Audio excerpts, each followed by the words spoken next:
Au nom du Père et du Fils et du Saint-Esprit, ainsi soit-il.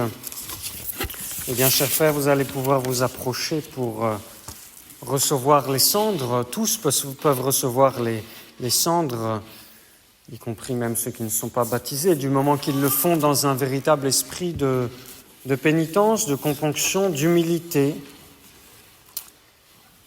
Et voici que nous entrons dans la Sainte Quarantaine avec ces cendres.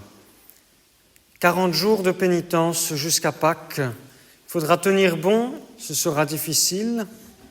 Où trouverons-nous la force? Où puiserons-nous la volonté nécessaire pour ne pas nous relâcher? Est-ce que ce sera en nous-mêmes, en nos propres forces? Nos propres forces ne peuvent suffire pour cela. Nous sommes faibles et changeants, l'esprit est prompt à prendre des décisions, mais la chair est faible et nous fait trop souvent et trop rapidement abandonner ces bonnes résolutions.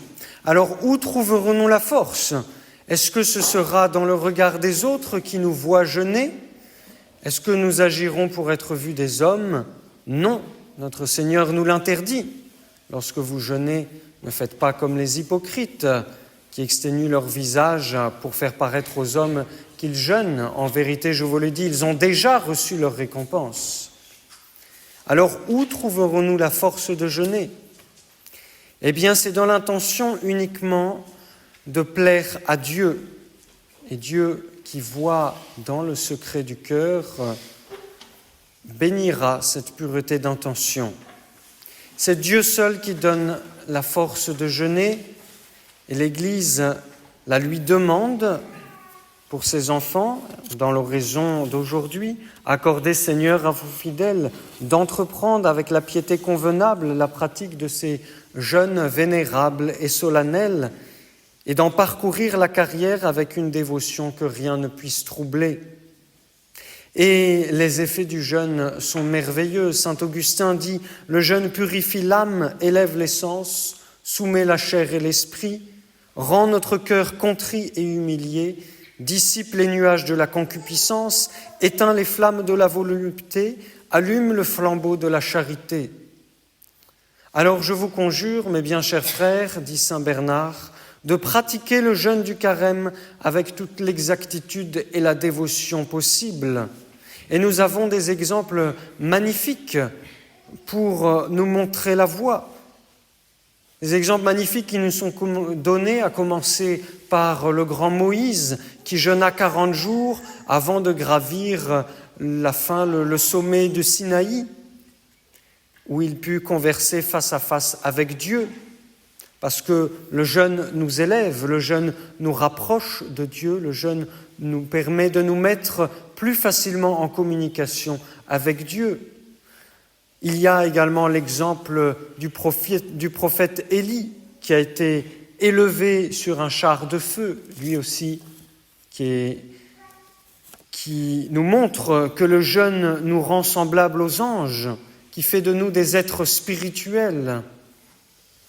Il nous élève au-dessus de la matière, le jeûne, et il nous aide à mieux prier. Et puis surtout, il y a l'exemple de notre divin Maître, qui lui aussi jeûna 40 jours sans rien manger du tout. Il n'a pas jeûné pour lui, il a jeûné pour nous. Nous entrons dans le carême, c'est un temps de combat pour Jésus-Christ et avec Jésus-Christ. Si on est chrétien, ce n'est pas pour suivre Jésus-Christ qu'en temps de fête, mais également en temps de pénitence.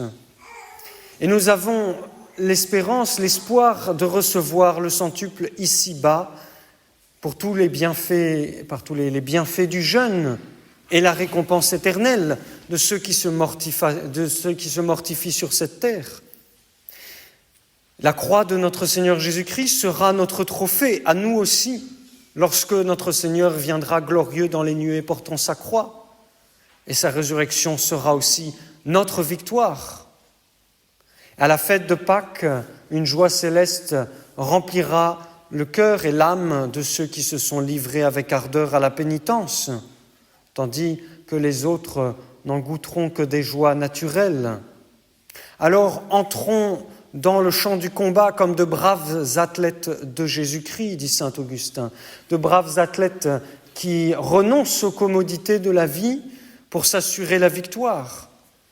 Vivons pour Dieu, nous n'avons que trop vécu pour le monde. Joignons-nous à tout l'effort d'Israël, à tous les grands saints de l'Église, à tous les grands pénitents. Séparons-nous des lâches, n'écoutons pas les plaintes de notre corps, n'écoutons que la voix de Dieu. Cherchons le bien de nos âmes dans des repas sobres, légers. Fuyons l'abondance superflue. Donnons dans les bonnes œuvres et retranchons à nous-mêmes. Celui qui aura aidé son frère est certain de tirer des grâces, d'obtenir des grâces pour lui-même.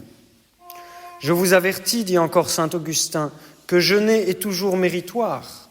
Et celui qui jeûne en temps normal est récompensé, mais celui qui ne jeûne pas pendant le carême est puni. Que ceux qui ne peuvent pas jeûner jeûnent autrement, c'est-à-dire qu'ils aient à cœur de trouver d'autres moyens de se sacrifier, de se mortifier, que leur amour active leur imagination, les pousse à se rendre inventifs pour trouver des moyens de jeûner d'une autre façon, de se sacrifier d'une autre façon.